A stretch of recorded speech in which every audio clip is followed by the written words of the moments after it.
राजधानी पटना में कदम कुआं के सरकारी स्कूल से एक हैरान कर देने वाला मामला सामने आया है। बालक मिडिल स्कूल और बापू स्मारक गर्ल्स मिडिल स्कूल में बदमाशों के डर से कई बच्चियां परीक्षा देने नहीं आई। बताया जा रहा है कि कदम कुआं के इस स्कूल में स्थानीय लफंगे जबरन घुस जाते हैं, स्कूल आने वाली लड़कियों से छेड़खानी भी करते हैं और शिकायत के बावजूद इन बदमाशों पर अब तक कोई एक्शन नहीं लिया गया है। स्कूल के प्रिंसिपल से जब हमारी टीम ने बातचीत करने की कोशिश की तो उन्होंने भी बदमाशों के बढ़ते आतंक को सही बताया। प्रिंसिपल ने यह बताया कि लफंगों के सामने उन्होंने खुद कई बार हाथ जोड़े हैं, विनती की है, रिक्वेस्ट उनसे किया है, लेकिन कोई असर इसके बावजूद भी नहीं हुआ। हालात ऐसे हो गए हैं कि कई लड़कियों ने अब स्कूल आना बंद कर दिया है।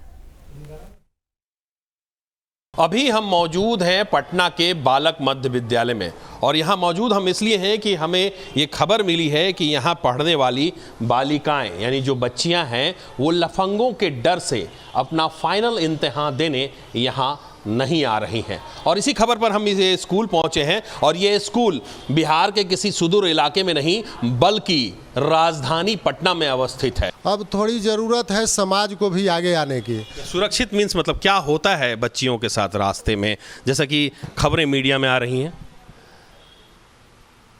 थोड़ा कभी कभी स्कूल में कुछ लोग आ जाते हैं तो बच्चियां डर जाती हैं, लेकिन ऐसा कुछ विशेष नहीं है, लेकिन बच्चियां कभी कभी डर जाती हैं। तो ये लफंगों की वजह से स्कूल में अनुपस्थित हो रही हैं बच्चियां? थोड़ी अनुपस्थिति तो हो जाती है, थोड़ा माहौल तो ख़राब हो ही जाता है, संशय की स्थिति बन जाती है, लोगों में अफवाह फैल जाता है कभी कभी कि वहाँ का माहौल अच्छा नहीं है, ये नहीं है, तो गार्जियन डर जाते हैं।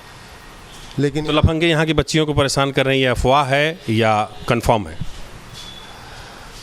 दोनों बातें हैं, दोनों बातें हैं।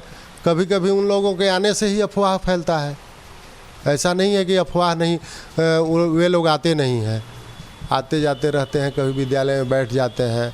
हम लोग उन लोगों को जाने का आग्रह भी करते हैं, यहाँ तक कि उन लोगों से भी करबद्ध प्रार्थना करते हैं कि अपने परिवार के बच्चों का एडमिशन कराइए, अपने आस पड़ोस के लोगों का एडमिशन कराइए, लेकिन वो लोग भी अपनी दलील दे जाते हैं कि मेरे कहने से कोई कुछ नहीं करता है। तो चलिए, बहुत बहुत धन्यवाद। तो ये थे प्रधानाचार्य बालक मध्य विद्यालय के, जिनका सीधे तौर पर कहना है कि बाहर से कुछ लोग आ जाते हैं, क्लासरूम में बैठ जाते हैं और इन्हें हाथ जोड़कर आग्रह करना पड़ता है कि वो विद्यालय से बाहर जाएं और विद्यालय में जो शिक्षा का माहौल है उसको बनाए रखने के लिए वो अपील करते हैं जो लफंगे बाहर से आकर स्कूल में बालिकाओं के साथ गंदी हरकत करते हैं। ऐसे में ये देखने वाली बात होगी कि शासन और प्रशासन इस ओर क्या कार्रवाई करती है। वीडियो जर्नलिस्ट राकेश रंजन के साथ विकास कुमार ओझा, न्यूज स्टेट, पटना। तो देखिए, मनचले लड़कियों के साथ छेड़खानी करते हैं। कदम कुआं के सरकारी स्कूल का ये दरअसल पूरा मामला है, जहां पर लड़कियां जब स्कूल जाती हैं तो उनके साथ मनचले छेड़खानी करते हैं, उन्हें परेशान करते हैं। बापू स्मारक गर्ल्स स्कूल में आखिर लड़कियां कैसे पढ़ाई करेंगी? पटना में मनचलों का इलाज कौन करेगा? ये बड़े सवाल इसके बाद उठते हैं। पटना में स्कूल में मनचलों का आतंक देखने को मिल रहा है। जिस तरीके से मनमानी और छेड़खानी लड़कियों के साथ यहाँ पर की जा रही है, एक गंभीर विषय है जिस पर सोचने की जरूरत है। क्या प्रशासन का खौफ इन मनचलों में नहीं है? ये लगातार ऐसी वारदात कर रहे हैं, ऐसी हरकतें कर रहे हैं जिससे लड़कियां सुरक्षित नहीं है।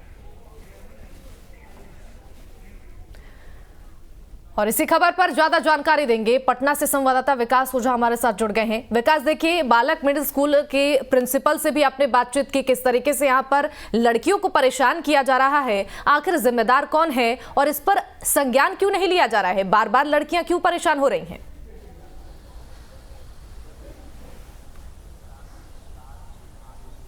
देखिए शिवानी, अभी मार्च का महीना है और स्कूलों में फाइनल इम्तिहान चल रहे हैं, तो आप समझ सकती हैं कि जो लफंगे हैं वो किस कदर से स्कूल की लड़कियों के साथ हरकत करते होंगे कि वो अपने फाइनल इम्तिहान तक छोड़ चुकी है, यानी वो फाइनल इम्तिहान देने अपने स्कूल नहीं आ रही है। हालांकि उनके घर प्रिंसिपल जा रहे हैं, उन्हें समझाने की कोशिश कर रहे हैं और सुरक्षा का जो वादा है वो भी दे रहे हैं, बावजूद इसके लड़कियों के घर वाले उन्हें स्कूल भेजने से कतराते नजर आ रहे हैं। ऐसा नहीं है कि इसकी शिकायत प्रिंसिपल ने बड़ी अधिकारी या डिपार्टमेंट के अधिकारी से नहीं की है। सभी अधिकारियों को स्कूल के अंदर लफंगों की लफंगागिरी के बारे में ये तमाम जानकारी प्रिंसिपल ने दी है, बावजूद इसके इस पर कोई कार्रवाई अब तक नहीं हुई है। अब सवाल ये हो रहा है कि जिस बिहार में बेटी को पढ़ाने का दम सरकार भरती है, देश में बेटी बचाओ बेटी पढ़ाओ होता है, उसी देश में बिहार में,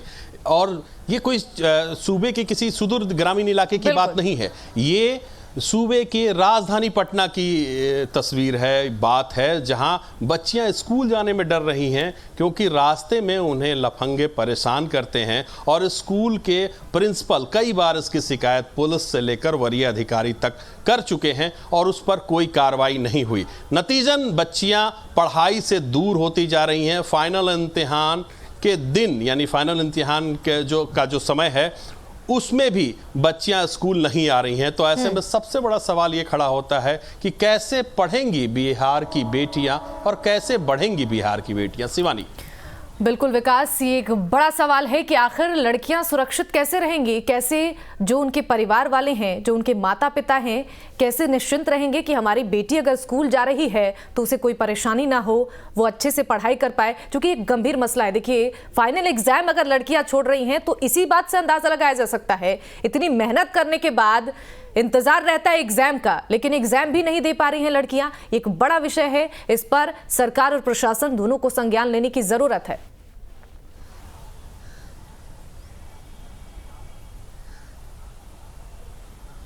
जी बिल्कुल शिवानी, देखिए ये कोई आम महीना नहीं है, ये मार्च है। पूरे साल बच्चे तैयारी करते हैं और मार्च में उनके फाइनल इम्तिहान होते हैं। अब आप इस बात की गंभीरता का पता लगा सकते हैं कि बच्चियां फाइनल इम्तिहान देने तक स्कूल नहीं पहुंच रही हैं। तो आप समझ सकते हैं कि जो स्थिति है वो किस कदर बदतर हो चुकी है कि बच्चियां स्कूल फाइनल इम्तिहान के दिन यानी जो पीरियड्स हैं उसमें नहीं पहुंच रही हैं। तो निश्चित तौर पर इस पर जो सरकार है, जो प्रशासन है, उस पर उन्हें कड़ी कार्रवाई करनी चाहिए, क्यों, ताकि बच्चियां घरों से निकलकर स्कूल सुरक्षित पहुंचे और स्कूल से निकलकर घर सुरक्षित पहुंच पाए। लेकिन ऐसा लगता नहीं है, चूंकि प्रिंसिपल ने इसकी शिकायत संबंधित शिक्षा विभाग के वरीय अधिकारी को की, उसके बाद पुलिस को की, बावजूद इसके स्थिति जस की तस बनी हुई है। तो इससे इस बात का अंदाजा लगाया जा सकता है कि जो लफंगे हैं वो कहीं ना कहीं